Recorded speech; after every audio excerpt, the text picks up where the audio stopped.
Hey everyone, welcome to another episode of Retain, Grow, Thrive, the Growave podcast. I'm your host, Joe Fox. Today I'm joined by a very good friend of mine, Bradley Johnston. I've known Brad or Bradley for quite some time. We've been in the ecosystem for a minute, and I'm very excited to have him on board today to talk about partnerships, OpenSend, the Klaviyo and Shopify ecosystem. So without further ado, please welcome Brad. Hey, thanks for having me, Joe. Super excited to be here. Absolutely, man.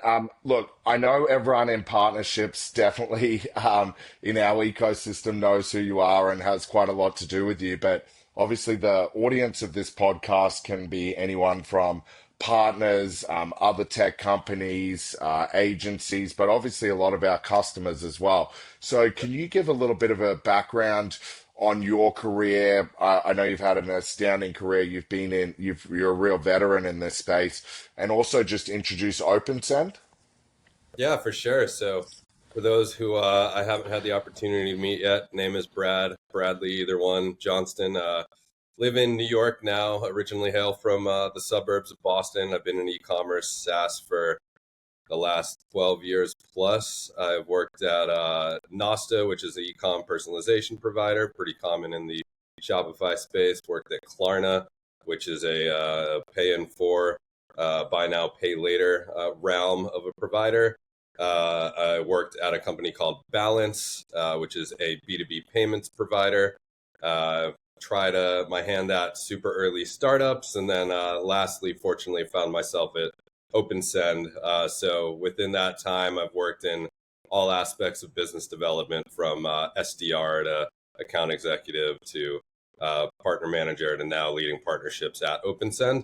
And what OpenSend is and how we help businesses is really by identifying, or rather providing our clients the means to identify anonymous website visitors. So they can then engage with them through email as the first kind of channel approach, and then also programmatic, postal, and then some other cool product features or other product roadmap developments for the future.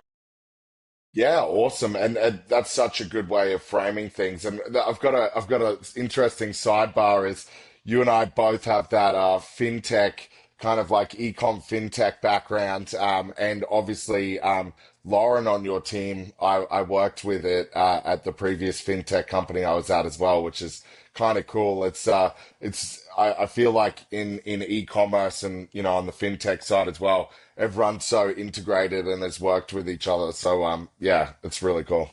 Couldn't agree more, and that's why you gotta, I think, always be kind with who and how you engage, and you never know when it's going to come back around that you're sitting in front of someone that you had some kind of interaction with years ago in fintech, and now we're doing a podcast together in ecom. Yeah, So yeah, absolutely, absolutely. So that was a really good segue into OpenSend. I mean, to me, I find OpenSend so fascinating. We're obviously, utilizing the product internally in our SDR and sales processes and everything like that. I mean, being able to see some of the insights and the behind the scenes of who's actually looking at your content and for how long and how engaged they are, it's absolutely fascinating to me. And on that note, I know that you also recently got your Klaviyo integration, and you guys are officially a Klaviyo partner. That's correct, right? yeah, so as of less than a month ago, even we are working directly with the Klaviyo team, and as of today, to my understanding, we're the only third-party data provider being accepted into Nice. Klaviyo's technology ecosystem. And with that, we've been working with Klaviyo clients since the inception of OpenSend. We've had an integration to make the onboarding and use super simple, but now we've developed the OAuth to be supported by their team after we've amassed, I think, 600 plus Klaviyo clients or so. So Nice. super excited to be really just approved by the Klaviyo team. And then it's going to be easy for us to onboard additional clients through even Klaviyo's interface. Yeah, it's a long time coming. I think it's going to speak volumes towards where we sit in the market from a kind of data sanctity standpoint, as opposed to other providers that aren't necessarily data companies, which is really OpenSend's history and core offering. Yeah, absolutely. I mean, I think I can speak for both of us when we say how important, those integrations with Klaviyo can be. I mean, Klaviyo is Growwave's largest partner outside of Shopify. And I think everything that Klaviyo is doing, as well as Shopify, obviously, is so future focused. I mean, all this stuff they're doing around the CDP and everything they're doing with first party data and like just the power of what they're enabling merchants to be able to do no matter what size is just so impressive to me. And I love the way that they kind of enable their partners as well, like whether it be on the tech or the agency side. I think they do an incredible job. So super excited, for you guys to continue to grow that relationship. And congratulations on being first. I mean, that's no easy feat to be the first and to be the market leader with them. I mean, that's super impressive, and you deserve all the benefit that comes from that, my friend. Well, really appreciate it. We're very aware of how vast the ecosystems are around both Klaviyo as well as Shopify. So I think the Klaviyo acceptance is just going to make the conversations with not only the agencies existing in the Klaviyo space offering services around Klaviyo, but also the various technologies like Growave that sit beside or integrate into Klaviyo. And it's just going to help us, I think, cut through the noise a lot easier as we develop these relationships. Absolutely, absolutely. I want to touch on a couple of things. I mean, I think it's super clear, that you guys are the market leader in this space. You're offering something that I think is so unique and so beneficial, to merchants and obviously, you have a large partner network based upon that value and that problem that you're solving. But let's rewind a little bit. Obviously we spoke earlier about your career and your foray into partnerships and having that SDR and the account executive backgrounds. Do you think, Brad, the way that we're heading, in partnerships and with the Shopify ecosystems and the Klaviyo ecosystems, that are you finding on a partnerships front that it's like crucial to have those existing kind of integrations in place before you do go to market with partners and then really kind of like triangulate that? So as an example, I'm sure you work with a lot of really prestigious Klaviyo partners already, but now are you utilizing this announcement like as a springboard to do even more with those partners? That's a great question, and I think this goes beyond just the OpenSend world. I think, yeah, we can tell a 1+1 = 3 story, but it's not going to resonate and it's not as impactful if it's not an integration relationship. If it's just X plus Y equals Z, then Yep. there's no integration, and you're just kind of like, I don't know, shooting in the dark. It's not really like that impactful.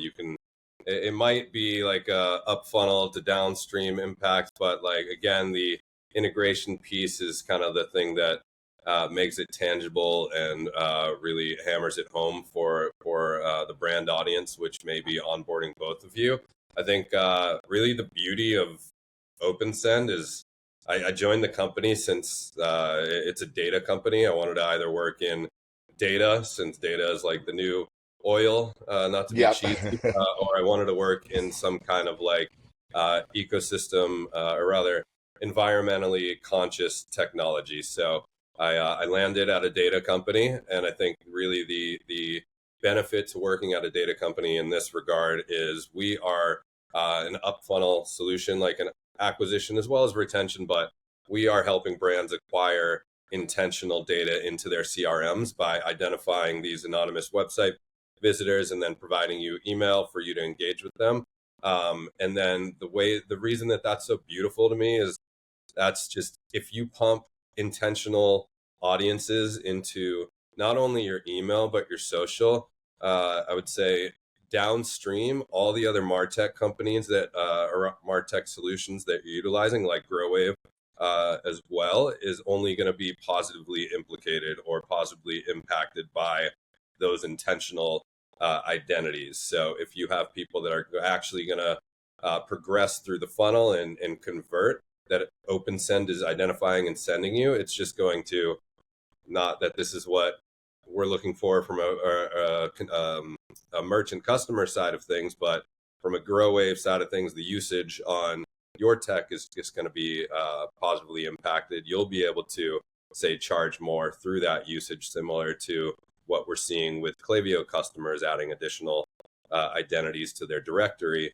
But again, we prioritize intent over all else, so we only want to kind of provide you with the creme de la creme audiences, those that have done X amount of steps on site in order for them to be deemed actually intentional and be deemed interested in purchasing products rather than just browsing websites for the sake of browsing. So as Yep. long as we stick with prioritizing intentional site visitors, the down funnel impact is always going to be positive, regardless of if it's a subscriptions provider, if it's a personalization provider, if it is a say a ratings, reviews, so on and so forth. That's kind of like why I wanted to join a data company like OpenSend, just because I knew others would want to work with us as we develop Yes. integrations, as we develop like these other relationships that, again, we can impact heavily with the identities that we send to them.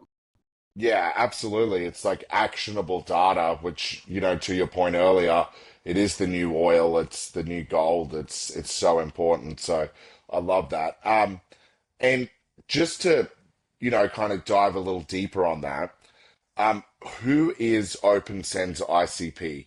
I'm sure similar to Growave, like there's a varying range, different verticals can all benefit. But if you were to turn around, in an elevator pitch to a agency partner, like who is your ICP? Who's going to benefit the most from installing OpenSend today? For sure. I would say the dream customer of ours is someone on Klaviyo. Um, Someone using Shopify, it's really easy to install, but all OpenSend is, at least from a install on the site perspective, is just like a JavaScript that you can put into a header. We can take Yeah, care of that on the Shopify site with a couple clicks of a button. But yeah, I would say Klaviyo customers, ICP, that are doing over 20,000 monthly unique visitors. yeah, Um, it's really, as long as you have enough traffic for us to identify a portion of, and then when you kind of work back the maths, incorporating conversion rates on that percentage in which we can identify. If you're over that 20,000, you're most likely going to be able to see a return on our lowest package, which is $250 a month. That being said, if you're doing over 100,000 monthly unique visitors, you're going to see like a pretty unarguable return. So the higher the traffic, the more you'll get out of it. yeah. And yeah, we're not necessarily like restrictive in terms of the products that we can work with. It's really anyone who's for the most part selling tangible goods. We have say SaaS sellers or D2C stores that are selling software, but it's not Yep. necessarily our ICP. We can support it, and we really run trials in order to just see if the data actually tells us a solid story before getting people onto month-to-month agreements. So I think whether it's in that 20,000, that 100,000, we're willing to try it out and Yep. see what happens, and then let the data dictate whether or not it makes sense. So it's long story short, ICP varies from customer to customer. Good parameter is I'd say low barrier entry is the 20,000 monthly unique visitors. Yeah, absolutely. And on that note, is there like a vertical that, maybe a selfish vertical that you really like to see win, but is there a particular standout vertical you've seen just continually crush it? Like, I mean, to me, it sounds like it's very much based around traffic and everything like that. But is there a vertical that you've just seen like every time that vertical's coming on board with OpenSend, they're going to knock it out of the park? Yeah, I'd say a bunch of verticals to be very Yeah, not to be cheeky, but one that is like an obvious is just D2C lifestyle brands that are like the Aloe Yogas of the world, the ones with the female, predominantly female audience in the range of 30 to 50. yeah, Like it's pretty much guaranteed you're going to see a positive experience from that. But again, on the flip side, we have a bunch of clients in like the tactical space, and there might be, or the reason for the performance being so strong is that like some of these verticals have limitations on the avenues that they can advertise or engage with consumers on. So if they're like mainly focused on email, this is a perfect solution for them to get the most out of say email. And then yeah, yeah, I wouldn't necessarily say there are uh, industries that don't work. I think we yeah, have industries all over the place from, say, $40 AOV products up to $5,000 Peloton type of bikes or massage chairs or like jacuzzis or whatnot. So depending on the traffic and the AOV, if you're paying $250 a month with us for a small traffic site, but you have a decent conversion on a $5,000 AOV, you're going to make like a massive return on that investment if you can actually get one person to purchase a month type of thing. So I'd say yeah. there's a lot of factors that kind of I don't know result to the end ROI, but it's really I would say up to the individual scenario more so than anything. Yeah, no, absolutely. That makes a lot of lot of sense. And on that note, we're similar. Like we support a lot of brands in the tactical space. It's a, space that that I'm selfishly very passionate about. And obviously, shout out again. Thank you for the introduction to Justin over at Growth Factor. We spend a lot of time together now, and our wives are even friends and stuff. So I got to thank you again for that for that connection. But um, one thing that I'm super curious about to get your take, it's not necessarily related to OpenSend Growave, it's just the not partnerships either, just ecom in general. Where do you see things like chat gpt having an impact on ecom in general? Like I mean, I think the tariffs thing is kind of sailed its ship. Everyone knows that that's all over the place and doesn't know what to expect with that. But AI is definitely having an impact on everything we're doing. I mean, I think I still haven't purchased through chat gpt, but my whole search behavior has adjusted to utilize ChatGPT and Grok and the like. But what are your thoughts there? Like, how do you see that? I mean, I guess from an open SEM perspective, it doesn't impact you. It'll actually probably have more value because it's still a lot of traffic being driven to site. But how do you see that impacting ecom in general? Yeah, no, that's a great question. We were actually just talking about this the other day. I think from a brand perspective, like a merchant perspective, but also from an open send perspective, like people are searching online for really anything these days, whether it's looking to buy a Yep, product from a consumer standpoint or looking to buy a software from a merchant standpoint. Everyone is now going to start having to focus on like I don't know the proper term for necessarily SEO within the like LLM space or the chat GPT yep, space. Uh, Basically reworking your SEO or SEM to make sure you get recognized on these searches or these say generative AI platforms. So yeah, we're in the process of kind of I don't want to say fixing or just developing our ways of working to make sure that we show up in ChatGPT when say a customer or a prospect is searching for identity resolution or searching for yep. email capture or whatever that term is. It's just another avenue that you have to incorporate into that practice. And then, yeah, from a consumer standpoint, I have actually bought through recommendations that Oh, you ChatGPT. have? Okay, cool.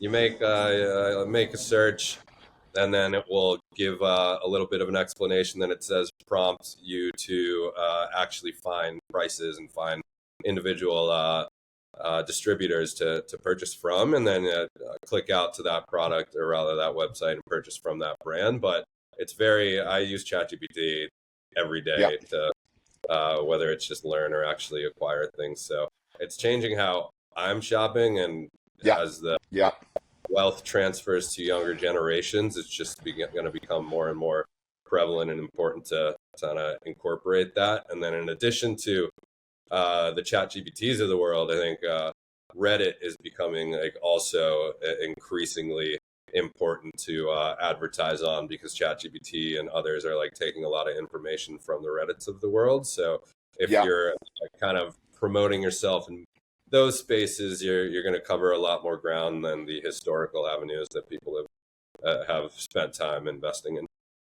Yeah, absolutely. And to the Reddit point, I find Reddit fascinating. I don't have, a personal Instagram or any socials. I have no Meta ties. I have no Twitter or X or anything like that. I only have a personal Reddit. And I was kind of using it like ChatGPT before ChatGPT.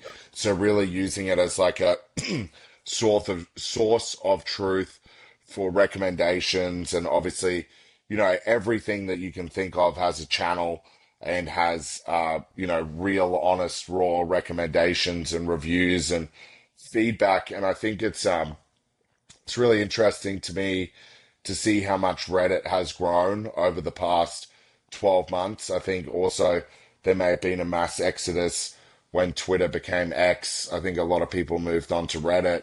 So I think it's really interesting to see that, and to see that in-depth content and reviews is really being favored from a decision-making standpoint in purchases. So that's interesting. And as you know, I just got back from this Europe trip, and I used a lot of Chat GPT instead of Reddit, even though I was pulling from Reddit a lot of the sources to find, particular restaurants or things to look at and check out. So yeah, it's interesting. I think it's Did gonna.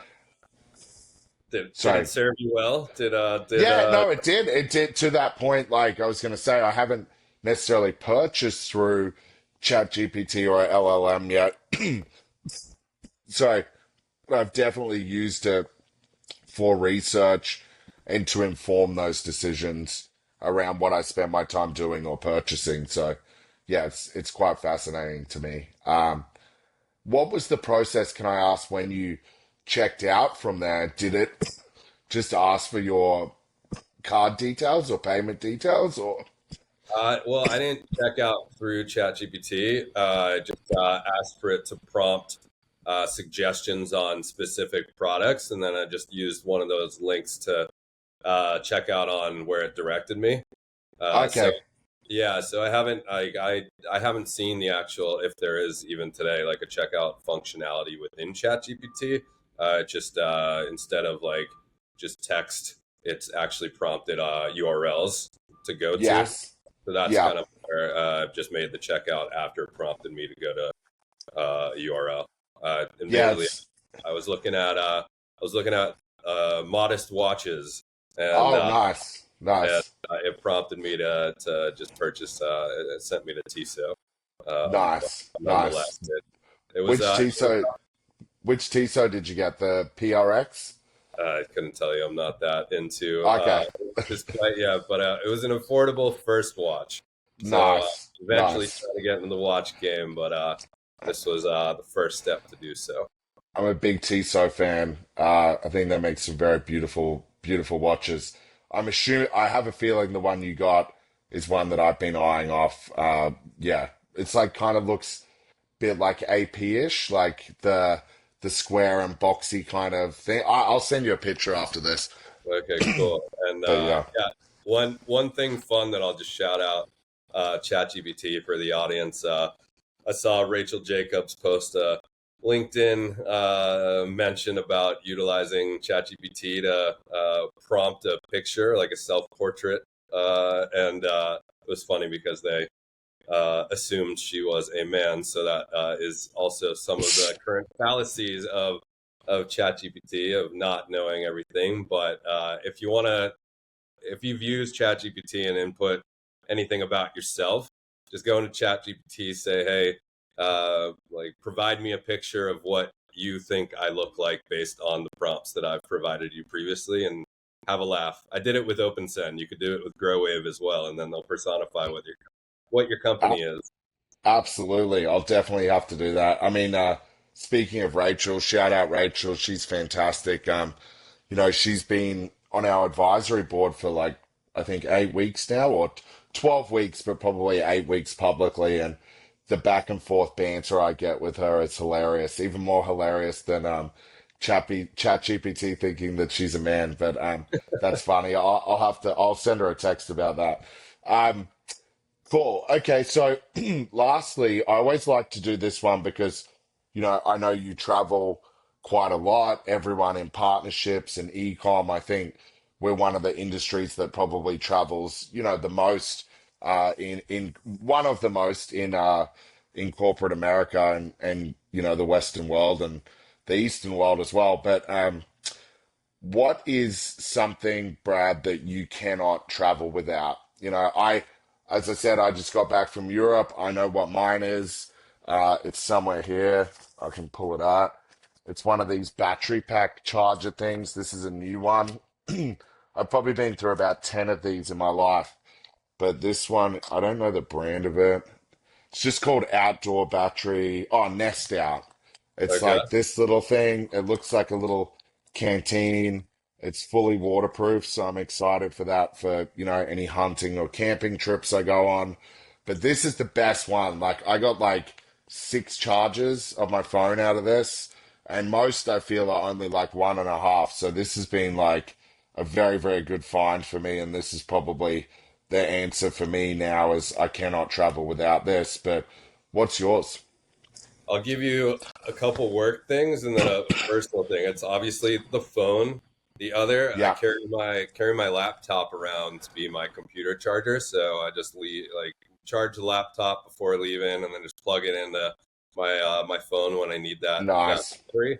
And then the other is more of a personal thing. You'll get a laugh at it. I have asthma, so I travel with an inhaler everywhere I go. I'm not Nice. very you could say tech gadget forward per se. I'd say outside of these physicals, just more of a mindset of a acceptance attitude. I feel like everyone and their mother always just gets super frustrated in the airport. So if you're ever traveling and you see everyone else having absolute conniption fit, just reminding self that hey, this isn't that bad. So I think just Yes. like the Yeah.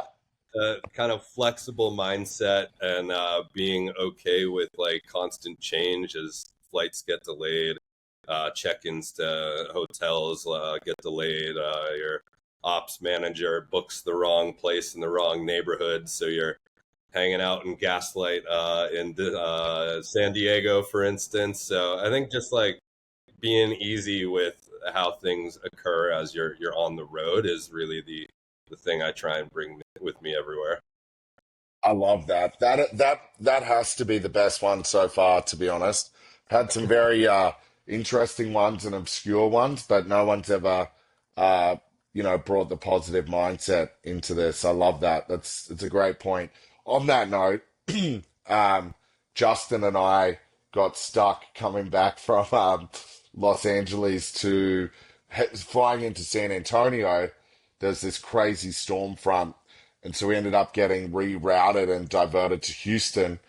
And obviously a lot of disappointed people on the flight, and you know the drill. But it worked out because we just used it as a working session while we waited. But to that point, it's like you've got to have a positive attitude to see the good in that opportunity, right? So I love that one. That's the best one so far. I'm pulling a Appreciate clip of that. that. Amazing. Awesome, man. Well, look, thank you so much for coming on board and coming on the podcast today. Really, really appreciate it. value our partnership. I love what OpenSend does. I'm glad we have a great friendship ourselves. To close this out, Brad, what's one thing that you'd like people to take away about OpenSend, or how can they connect with you, or what's the best way for people to get some value from OpenSend out of this podcast? Yeah, for sure. If you ever want to get in touch, name's Bradley at opensend.com. Feel free to hit me up anytime. I would say a little tagline that came from one of my CEO's LinkedIn post this morning.